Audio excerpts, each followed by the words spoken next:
मनोज जरांगेंचं आजपासून पुन्हा बेमुदत उपोषण सुरू होत आहे आणि मराठा आरक्षणाच्या अधिसूचनेच्या अंमलबजावणीसाठी आता जरांगे आक्रमक झाल्याचं पाहायला मिळत आहे आणि मनोज जरांगेंनी सरकारवर सुद्धा सध्या तीव्र नाराजी व्यक्त केलेली आहे। तर आजपासून मनोज जरांगे पुन्हा एकदा बेमुदत उपोषणासाठी बसणार आहेत आणि मराठा आरक्षणाच्या अधिसूचनेच्या अंमलबजावणीसाठी आता जरांगे आक्रमक झाल्याचं पुन्हा एकदा पाहायला मिळत आहे। तर या संदर्भात माहिती देत आहेत आमचे प्रतिनिधी गौरव साई सध्या आपल्या सोबत आहेत। गौरव, आपण पाहतोय की आजपासून पुन्हा एकदा मनोज जरांगेंचं बेमुदत उपोषण सुरू होत आहे।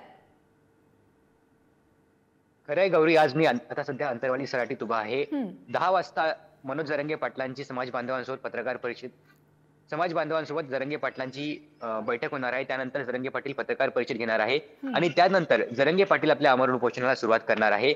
सगळ्या स्वराज्याचा जो सरकारने अधिसूचना काढलेली आहे याची अंमलबजावणी करावी या मागणीसाठी जरांगे पाटील आता आक्रमक झालेले आहेत आणि अशी देखील माहिती येत आहे की 15 फेब्रुवारी पर्यंत सरकार विशेष अधिवेशन घेणार आहे। तर मग याच अनुषंगाने आजपासून जरांगे पाटील पुन्हा एकदा बेमुदत आमरण उपोषणाला सुरुवात करणार आहेत। अंतरवाली सराटीमधल्या जरांगे पाटलांचं हे तिसरं उपोषण असणार आहे आणि या उपोषणात जरांगे पाटील औषधोपचार घेणार नाहीयेत, सोबत पाणी देखील पिणार नाहीयेत। जरांगे पाटलांनी काल सांगितल्याप्रमाणे सरकार आमच्यासोबत दगाफटका करू शकतो, त्यामुळे आम्ही सावध आहोत। त्यामुळे आजपासून मी आमरण उपोषणाला सुरुवात करत आहे आणि सरकारने लवकरात लवकर सगळ्या सोयऱ्याचा जो कायदा आहे हा कायदा पारित करावा यासाठी जरांगे पाटील आज आमरण उपोषणाला बसणार आहे। तत्पूर्वी जरांगे पाटील 10 वाजता समाज बांधवांसोबत बैठक घेणार आहे आणि बैठकीनंतर जरांगे पाटील आपल्या आमरण उपोषणाला सुरुवात करणार आहे।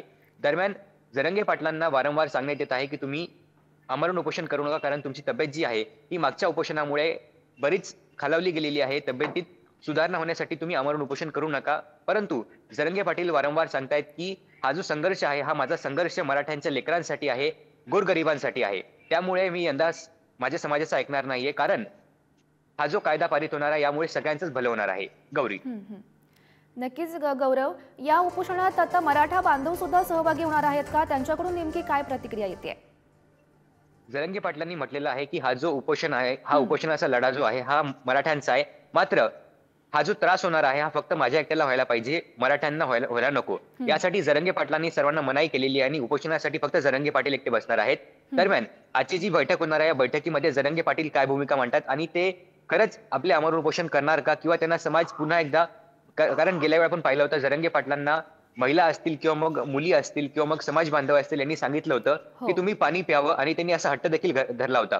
आपण पाहिली होती जरांगे पाटलांना समाज बांधवांनी किंवा महिलांनी आर्तसाद घातली होती, महिलांना अश्रू अनावर झाले होते, कारण जरांगे पाटलांची तब्येत गेल्या वेळी फारच खालावली गेली होती। त्यामुळे आजच्या बैठकीत काय होतं, पुन्हा एकदा समाज जरांगे पाटलांना आर्तसाद घालतो का हे पाहणं महत्त्वाचे असणार आहे। गौरी, नक्कीच गौरव, या सर्व घडामोडींवर असंच लक्ष ठेवून राहा। तुर्तास धन्यवाद दिलेल्या या माहितीसाठी।